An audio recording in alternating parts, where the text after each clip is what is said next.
I handled 1,920,000 suits with my own hands. Hello, my name is Alexander. I'm a tailor, and as of today, I am 75 years and 6 months old. So, I have dedicated, roughly speaking, 53 years to the art, the craft, the skill of tailoring. In January of '69, I came to factory number 3, and I was enrolled as an apprentice trouser maker. Well, yes, at that time I was the only guy. The whole workshop, the atelier, was made up of a female team. From 16 to 18 years old up to retirement age, there were about 30 people working in that workshop. So when the head of the atelier brought me into the sewing room and introduced me, saying, "Girls, meet our new apprentice," the whole workshop, so to speak, started buzzing. It started buzzing. "Ooh, you've disturbed our women's kingdom. Like, why do we need this man here? Can you imagine?" So it wasn't very easy for me there. The first pair of pants that the cutter finally trusted me with, I worked on for about a week, to be honest. My fingers wouldn't cooperate, my hands wouldn't cooperate, and neither would the sewing machine. I didn't have a feel for the iron. Back then there were no irons with thermostats. And I burned quite a lot of fabric. In the winter I mostly sewed coats because winters were cold back then, and in the summer the cutter would assign me to sew men's jackets. 6 years before retirement, in 1996, I was already working at a government atelier called Komunar, and it served the Verkhovna Rada, the Cabinet of Ministers, and the Politburo of Ukraine. It was a private atelier that served these kinds of high-ranking officials. Well, for example, the head of the Constitutional Court of Ukraine, before he took the oath, he came to me. I made him 2 suits and a coat. And then a week later, I come home and watch the news.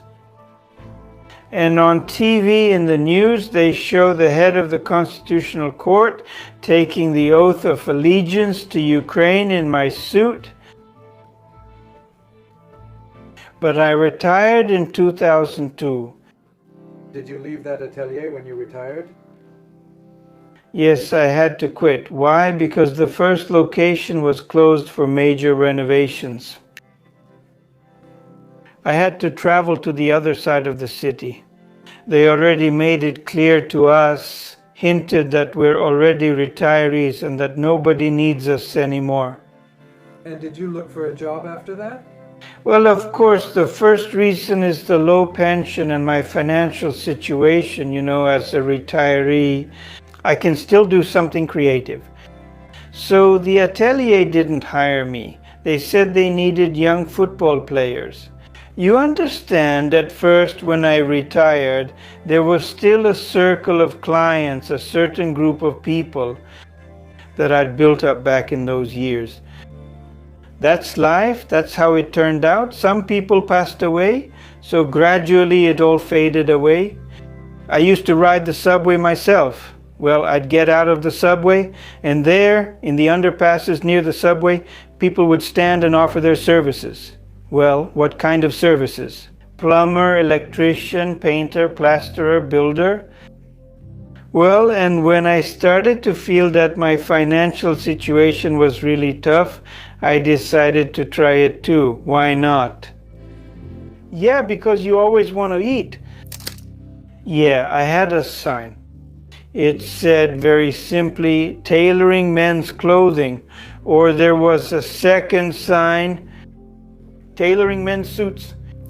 The main rush, the main crowd on the subway comes after work from the city center, heading back to the residential neighborhoods around 6 o'clock. I'll stand like this for about an hour or an hour and a half from 6 to 7. But I want to note as well, not every day. From time to time I found work for myself there. That is, I looked for work myself. Yes, I was ashamed, but just imagine, put yourself in my place. When I worked at Kommunar, in that government atelier, not only civilians came to me, but also generals, not to mention colonels. And then I have to go down to the subway and stand there like a beggar. But I didn't ask for money. I was just offering my work, the only thing I remember. But I was standing across from the exit, from the tunnel, from the subway. Quite often the metro police would come up to me and they said that I couldn't stand there. I explained to them, I'm standing here, I'm not blocking anyone's way out. I'm standing here, I'm not littering. I'm standing here, I'm not selling anything. I'm not smoking. I'm just standing here holding a piece of paper in my hands. That was my argument. But then the police got used to it, and roughly speaking, they even started greeting me. This was in 2019, obviously in late autumn, somewhere at the end of November. A girl came up to me, her name is Olya. Well, it was around that time, around 7 o'clock, there was a crowd. She came out of the subway, walked up to me and asked, "Can I take a picture of you?" I said, yes, of course. Many people, instead of writing down the phone number, would just take a picture of my ad. She took a picture, said thank you, turned around and left. Well, that's a normal situation for me, just like it used to be. She went home and wrote a post on Facebook. At first, I didn't know about it.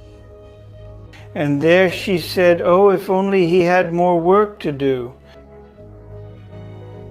They started giving me more work. Yes, clients began to call and ask me to provide my services. They needed my help. Did you know what Facebook was back then? No. I didn't know. You see, I didn't have a computer. I didn't have money for a computer. My phone was old, just a basic phone with buttons. My daughter gave it to me as a gift a long time ago. Well, you understand, I mean, when a pensioner lives on just one pension and gets 2,800 but has to pay 3,000 for utilities for the apartment. Oh, what computer are we talking about? And then it started. The phone wouldn't stop ringing. Honestly, they even called me at night. They called in the evening and at night. And he was calling from Kazakhstan. He saw me on Facebook, and he asked, can I come over? Can I come over to have a suit made? I want to have a suit made by you. Ksenia was one of the first to call me. Ksenia is